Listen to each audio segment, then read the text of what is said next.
If you love great Napa Valley wines, but not so much the price, this is a wine that you definitely need to know about. And for those of you who are members of the Wine Access Unfiltered Podcast Wine Club, therefore probably watching this video, it's in your shipment. So you probably already know about this.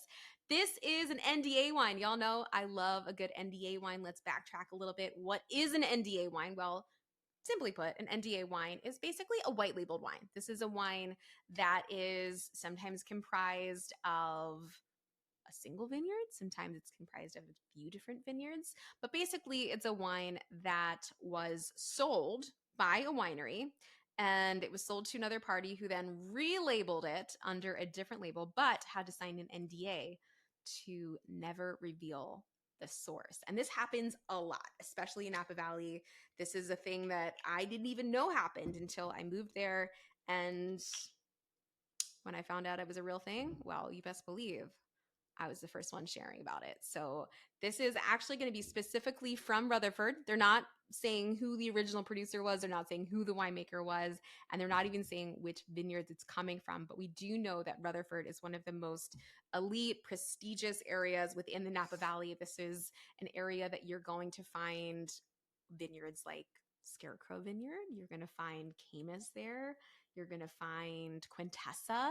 You're going to find a lot of those beautiful Napa Valley Cabernets that you love on the shelves and at Wine Access. It's from the same place. Let's get her open. All right, 2021 vintage here. This is a vintage that is going down in history. We are loving the 2021 vintage. In fact, a lot of the critics have come out and said this is the vintage to be watching out for. We've just seen a whole bunch of scores emerge from Jeb Dunnick. He's thrown out a ton of 100-point scores, which is not something he normally does. He's not a liberal scorer.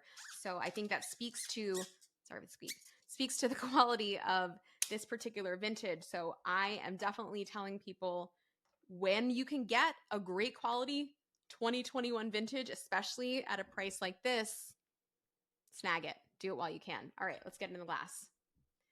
I'm drinking this bad boy out of my universal wine glass, but if you don't have a universal wine glass like this one, this is Gabrielle glass, you can enjoy this out of a Bordeaux glass. So this is Cabernet Sauvignon. It is listed on the label here as such, which means it's going to be at least 75% Cabernet Sauvignon, legally speaking. Of course, it could be more, but there could also be other grape varietals in there. We don't know if that's the case. They're not telling us. They don't give us a lot of information on the NDA wine. So it really requires someone with, a little bit of sniffer expertise to figure out whether it's a good bottle of wine or not. And of course, because it's in the shipment, well, I think it's pretty darn good. So let's get into this wine.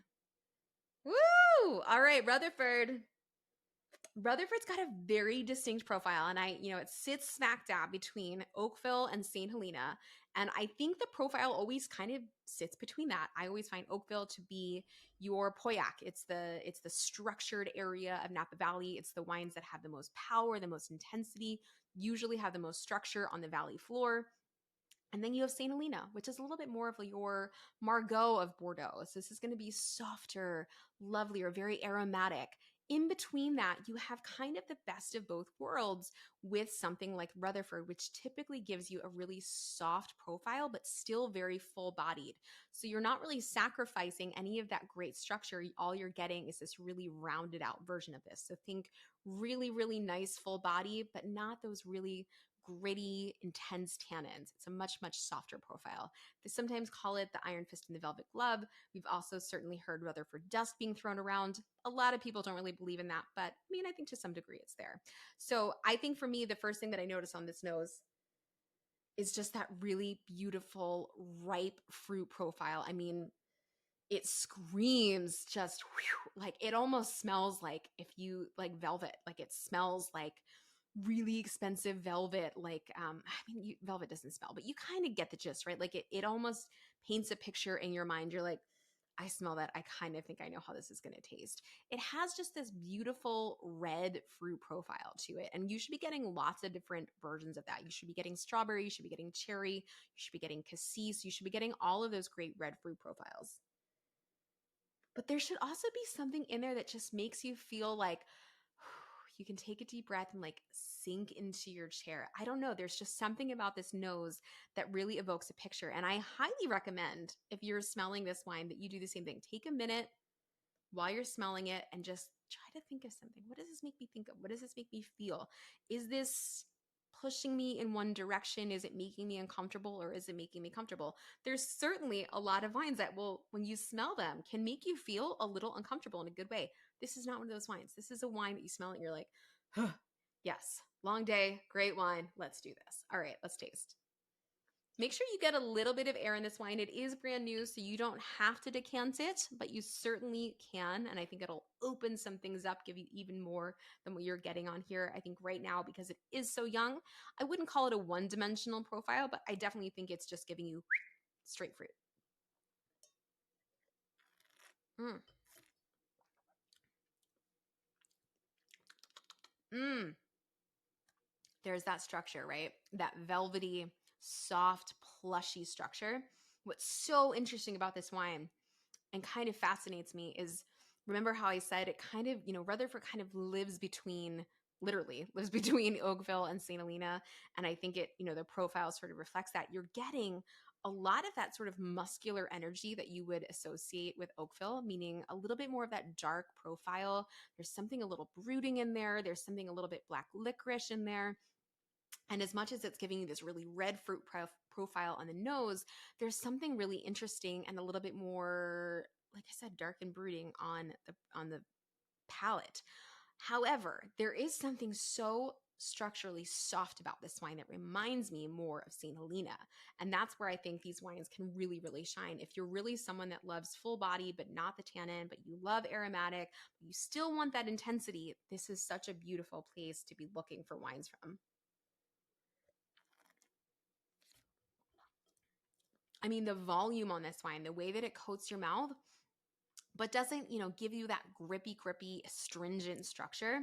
That's where I think this wine is just so perfect for those nights when you're just sitting, you're like, I want a snack. I don't want like a full meal. You can certainly have it with a full meal, but when you're just like, I want a really beautiful full-bodied wine, I think this is the wine that I gravitate towards. And, the other times that I'm thinking about wines like this are when I am having big groups over. So, we just wrapped up Thanksgiving and Christmas.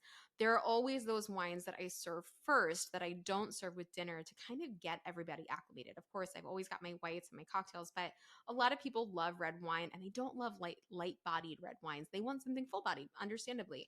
And I think this is a perfect wine to sort of edge your way into that. It's a wine that's going to give you everything that you want from a full-bodied wine, but not necessarily need the food to stand up to it. That said, if you wanted something, I think this is a wine, because of how that structure is laying, you could do with something like a lighter body protein like a pork. You can certainly do it with steak, but you don't need something like a ribeye or New York or something that's really, really heavy marbleization, because you don't necessarily have the acid of that wine to work against it. My recommendation is going to be something a little bit more braised, more short rib, or even filet, where you're getting that really savoriness, that great savoriness of that steak or whatever that cut is, or however it's been prepared. But you're getting this nice juxtaposition of fruit against it to kind of act like a sauce.